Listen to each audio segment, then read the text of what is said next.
జగిత్యాల జిల్లా ఇబ్రహీంపట్నం మండలంలో దారి దోపిడీకి పాల్పడుతున్న వారిని పోలీసులు అదుపులోకి తీసుకున్నారు. ఈ నెల 23న రాజేశ్వరరావుపేట గ్రామ శివార్లో రోడ్డుపై ఆగి ఉన్న లారీ డ్రైవర్ను దుండగులు కొట్టి అతని వద్ద నుండి నగదుతో పాటు ఫోన్ను ఎత్తుకువెళ్లారు. బాధితుని ఫిర్యాదు మేరకు పోలీసులు కేసు నమోదు చేసి దర్యాప్తు చేశారు. దీంతో నిన్న నిందితులను పట్టుకున్నారు. వారి వద్ద నుంచి 8,000 రూపాయలు సెల్ ఫోన్ స్వాధీనం చేసుకున్నట్లు సీఐ నిరంజన్ రెడ్డి చెప్పారు. నిందితులపై కేసు నమోదు చేసినట్లు తెలిపారు.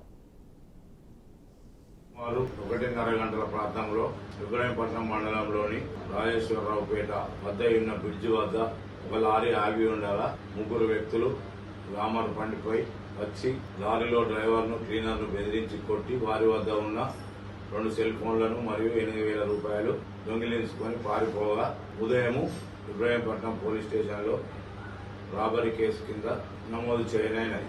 ఆ రోజు నుండి అటు ముగ్గురు వ్యక్తుల గురించి మేము వెతుకుతుండగా ఈ రోజు మధ్యాహ్నం సుమారు 2 గంటల సమయంలో నేను మరియు ఇబ్రహీంపట్నం ఎస్ఐ గారు సిబ్బంది కలిసి వాహనములు తనిఖీ చేయించుండగా గండి హనుమానులు టెంపుల్ వద్ద ఒక గ్లామర్ బండిపై ముగ్గురు వ్యక్తులు అనుమానాస్పదంగా చూస్తూ ఆగి ఉండగా మేము అటు వారిని అదుపులోకి తీసుకుని విచారించగా 23వ తేదీ రాత్రి రాజేశ్వరరావుపేట బ్రిడ్జిపై జరిగిన దొంగతనం, లారీలోని డ్రైవర్ను క్లీనర్ను కొట్టి 2 సెల్ ఫోన్లను 8,000 రూపాయలు దొంగిలించుకొని పారిపోయి అక్కడి నుండి కోర్టుల దగ్గరలో ఉన్న పైడుమడి వద్ద కూడా ఒక టిప్పర్ను ఆపి డ్రైవర్ను కొట్టి అతందాల దగ్గర ఉన్న కూడా సెల్ ఫోన్ దొంగిలించుకొని పోయి తిరుగుతుండగా పోలీసు వారు పట్టుకున్నారని వారు పంచుల సమక్షంలో ఒప్పుకొనగా వారిని అరెస్ట్ చేసి వారి వద్ద ఉన్న 3 సెల్ ఫోన్లను, గ్లామర్ మోటార్ సైకిల్ను మరియు 8,000 రూపాయలను